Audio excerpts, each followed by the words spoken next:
takon madhërisë së tij, i cili nuk na la të humbur në errësirën e kësaj bote, por na hapi portat e qiellit përmes Miraxhit. E falenderojmë atë që na dhuroi namazin si urën që lidh tokën me arshin, duke na dhënë mundësinë që 5 herë në ditë të lajmë shpirtrat tanë në lumin e mëshirës së tij të pafund.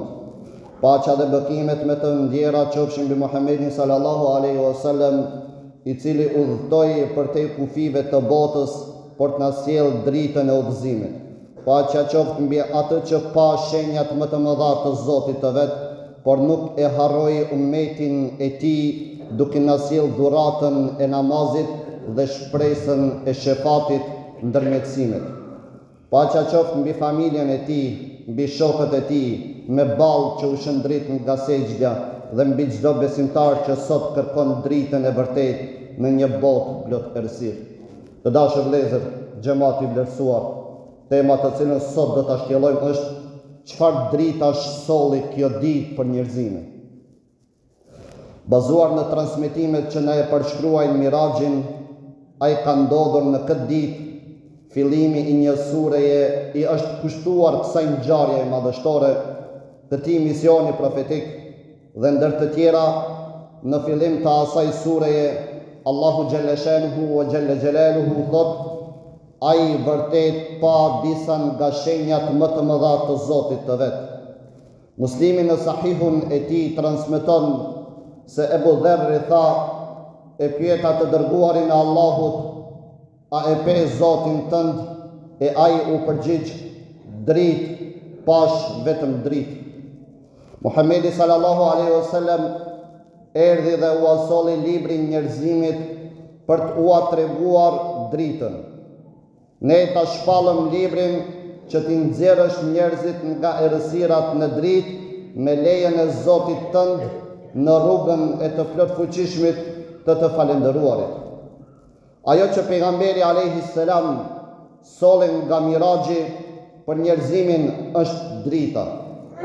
Jetesa jashtë mesazheve të Miraxhit dhe larg urdhrave e ndalesave të Allahu xhalla shanuhu është bredhje në errësirë. Ibn Mesudi radiallahu anhu thot: i janë dhënë pejgamberit Muhammedit sallallahu alaihi wasallam 5 namazet, pastaj ajetet e fundit të surës Bekare, pra Amen ar-Rasul, premtimi se të gjithë ata që largohen nga mëkatet e mëdha do të hyjnë në xhenet dhe i u dha shefati. Pra, shenja themelore e Miraxhit është namazi. Ashtu siç njeriu për të jetuar duhet të hajë, po ashtu për të qenë musliman do të thotë ai që i është dorëzuar Allahut, pra duhet të falë namaz.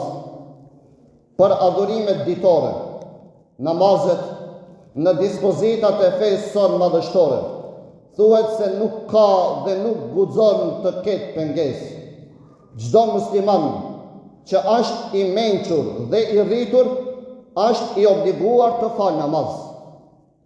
Edhe i sëmuri është i obliguar të falë namaz. Edhe udhëtari, edhe i burgosuri. Të gjithë muslimanët që plotësojnë di kushtet themelore, mendjen dhe pjekurin, janë të obliguar të falin namazin. Njeriu mund të jetë musliman e të mos jetë i obliguar të agjërojë. Mund të mos jetë i obliguar të jap zakat. Mund të mos jetë i obliguar të shkojë në hax, por feja e lartësuar na mëson se pa namaz nuk ka islam, sepse namazi është themeli i fesë. Muhamedi sallallahu alaihi wasallam ka thënë: namazi është shtylla e fesë. Kush e ruan atë, e ruan fenë, e kush e la atë, e shkatron fenë. Kur flet për bazat e fesë, ai thotë: Islami ndërtohet mbi 5 shtylla: dëshmia e besimit, shahadeti, dhe më njëherë pas saj namazi. Për të nuk ka arsyetim apo pengesë, sepse namazi është pyetja e parë me të cilën do të përballemi para Allahu xhalla shanuhu wa xhalla jalaluhu. Namazi është pastrues i shpirtit. A nuk na mëson Muhamedi sallallahu alaihi wasallam kur thot, po të kishte para shtëpisë suaj një lumë dhe ju të laheshit në të 5 herë në ditë, a do të mbetej ndonjë papastërti në trupin tuaj. Po ashtu, namazi është obligimi me të cilin pastrojmë shpirtin tonë, sipas fjalës së Allahu xhalleshanuhu se veprat e mira i shtihen veprat e këqija. Prandaj, duke festuar dhe shënuar miraxhin e pejgamberit sallallahu alaihi wasallam, mësojmë se çdo besimtar, çdo njeriu i është dhënë mundësia të dalë para Allahu xhalleshanuhu wa xhalla xhelaluhu dhe të bëjë miraxhin e vet. E kjo është namazi, sepse namazi është miraxhi i besimtarit. Në natyrën njerëzore është të harrojë dhe nga padikturia apo pakujdesia të gabojë.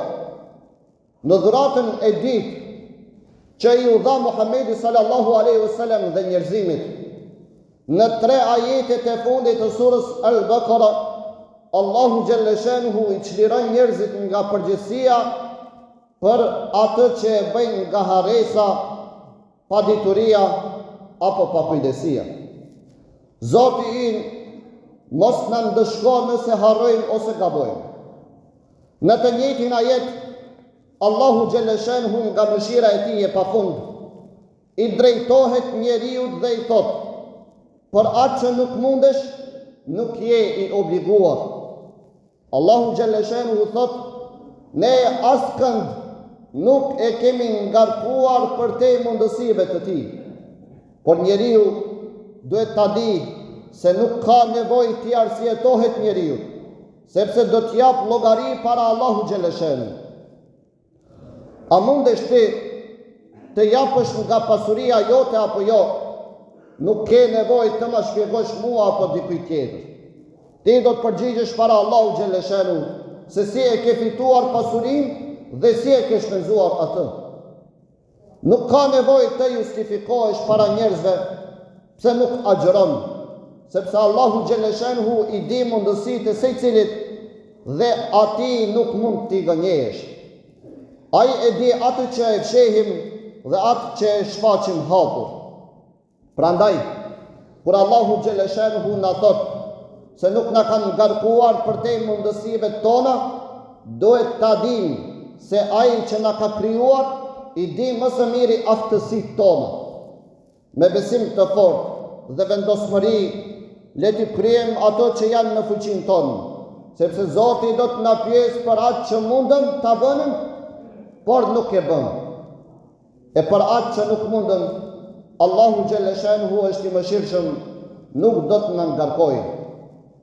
Allahu xhalleshanuhu i premtoi Muhamedi sallallahu alaihi wasallam në Mi'raj se nëse njerëzit largohen nga mëkatet e mëdha, tha, nëse i shmangeni mëkateve të mëdha, ne do t'ja falim të voglat dhe do t'ju fusim në një vend të nderuar. Për t'u bërë njerëzve të qartë disa mëkate të rënda, Allahu xhalleshanuhu i tregoi pejgamberit ton si shembull për ne në xhehenem gjendjen e atyre që i kishin bërë ato mëkate. Ai pa njerëz që gëlltisnin zjarr. Madje në disa transmetime thuhet se hanin gur të skuqur. E pyeti Xhibrilin, kush janë këta?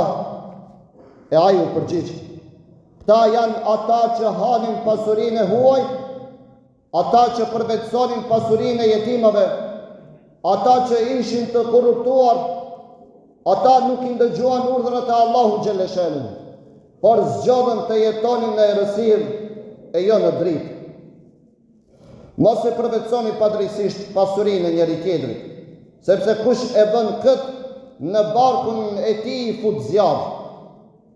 Kjo ditë, si edhe ditët e fundit të muajit Rexheb, shënohen me Miraxhin, një ngjarje që na sjell mesazhin e largimit nga mëkatet e mëdha, të fitimit të mëshirës së Allahu xhalleshanuhu dhe të vendosjes në xhennet si robër të sinqertë të tij.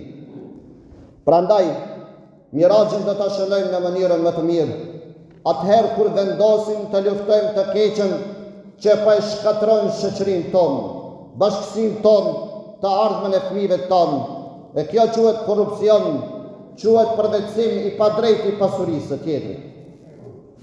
Muhamedi sallallahu alaihi wasallam ka thënë: kush përvetëson, qoftë edhe një pëllëm tokë padrejtësisht, në botën tjetër do të rëndojnë 7 shtresa toke. Miraxhi sjell mesazh. Një prej tyre është: mos bëni mëkate të mëdha. Allahu xhelle shanuhu do t'i falë të voglat. Muhamedi sallallahu alaihi wasallam na tregon se gjatë udhëtimit të tij pa edhe njerëz që hanin misht të kalbur me erë të rënd dhe me krimba, ndërsa pranë tyre kishte misht të bukur, të freskët dhe të pastër. E pyeti Xhibrilin: kush janë këta? E ai u përgjigj: këta janë ata që epshin e tyre e kanë kënaqur jashtë martesës, pra zinaxhin, për shkak se në këtë botë u kënaqën me haram, atje kënaqën me diçka të neveritshme. Largohuni nga mëkatet e mëdha, Allahu do t'ua falë të voglat. Muhamedi sallallahu alaihi wasallam pa gjithashtu një njeri në xhehenem që kishte ngarkuar mbi vete një barë shumë të rëndë dhe vazhdonte t'i shtonte barë mbi barë, por nuk mund të ngrihej. Xhibrili i tha se ky ishte njeriu që kishte marrë mbi vete më shumë përgjegjësi se sa mund të mbante. Çdo përgjegjësi është amanet dhe njerëzit do të pyeten për çdo amanet që kanë pranuar.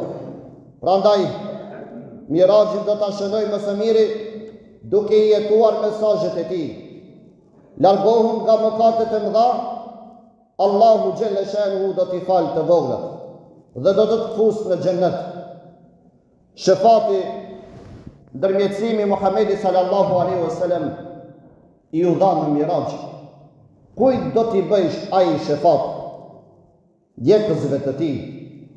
E ndjekësit e tij janë ata që falin namaz, që bëjnë sejdë duke kërkuar kënaqësinë e Allahu xhelle shanuhu, dhe në fytyrat e tyre shihen gjurmët e sejdës.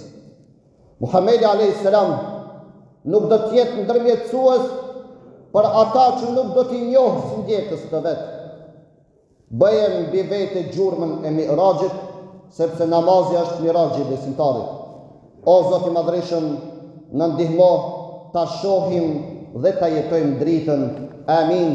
Wa akhiru da'wana wa anil hamdulillahi rabbil alamin.